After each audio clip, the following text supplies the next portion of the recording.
Hi there. We hope that you guys are doing really well. And this is your Sunday school lesson. Hopefully soon we're going to be all together in person and be able to do it that way. But for now, here we are. So today our lesson is out of Acts chapter 5. It's about Ananias and Sapphira. And the lesson theme is God knows what is in our hearts. So we're going to read Acts chapter 5, verse 1. But a certain man named Ananias, with Sapphira, his wife, sold a possession. Okay, there we are, right there. The first verse of our lesson begins with the word but. This means that the story does not begin there, but continues from this point. So let's tell you what had been happening. Ananias and Sapphira were part of the early church in Jerusalem. And the church had become of one heart and one soul. The love God had given them for each other was so great that they were sharing all their possessions with each other. The church would help out anyone that was in need. So possessions are like the things that you own, like maybe a house or a car or a cow. And people who owned land or houses or other kinds of properties would sell their house or their farm, and whatever was needed, they would bring that money and lay it at the apostles' feet. And a man named Barnabas sold his land and laid the money from the sale of it at the apostles' feet. Everyone was giving and sharing and caring for each other. In John 13:34 and 35, Jesus gave us a new commandment to his disciples, to love one another. And this is how all men would know that they were disciples. Okay? So, the next verse says, but a certain man named Ananias, with Sapphira, his wife, sold a possession.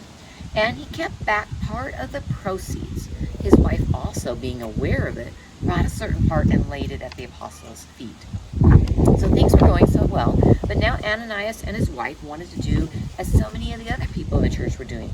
They wanted to give to the church. The problem was that they wanted to act like they were giving all the money, but in reality, they kept some back for themselves.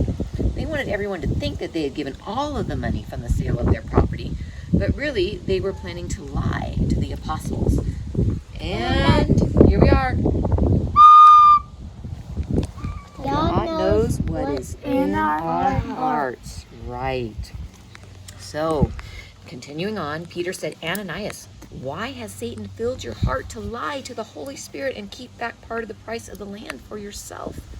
While it remained, was it not your own? And after it is sold, was it not in your own control? Why have you conceived this thing in your heart? You have not lied to men, but to God. So, Ananias had been caught in his lie. Not only did he lie to Peter and the apostles, but he lied to the Holy Spirit, and God knows everything. So why would someone try to lie to God? They would get caught every time because God knows everything. God knows what is in our hearts. How does a boy or girl get caught stealing cookies out of a cookie jar? I know. He's scared.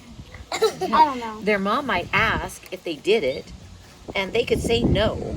But when the boy or girl doesn't know is that they have crumbs and chocolate chips smeared around their sides of their mouths, and moms always seem to know when their kids are not telling the truth.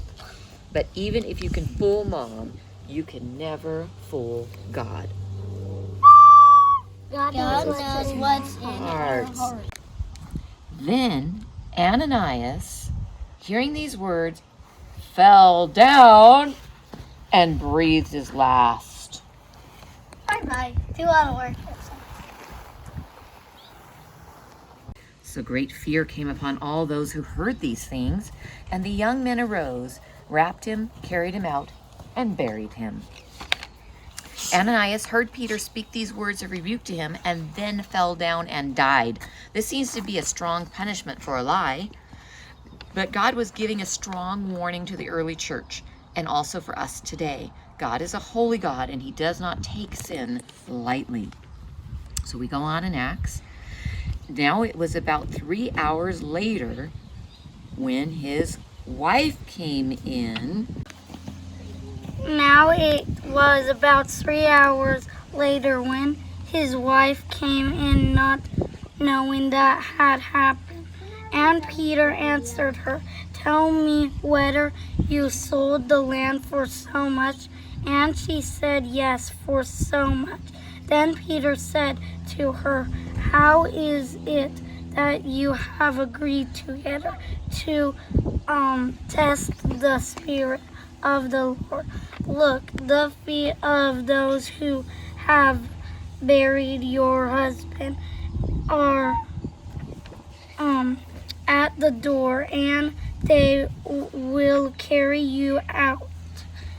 Then immediately she fell down at his feet and breathed her last, and the young man came in and found her dead and carried her out, buried her by her husband. So 3 hours later, Sapphira, me, came in and did the same thing that her husband did. Both lied to the Holy Spirit and both died on the spot. Peter tells us that they had agreed together to test the Spirit of the Lord. This is the same thing Satan tried to do to Jesus when he was in the wilderness. That's Matthew 4:7. They were more concerned with their reputation than with their character. They thought more about what people thought of them than what God thought of them. But God knows what's in our hearts. It's been said that character is doing what is right when no one is looking. But the truth is that God is always looking. I hope you guys have a great week, and we hope to get to see you soon. And in the meantime, may you be blessed.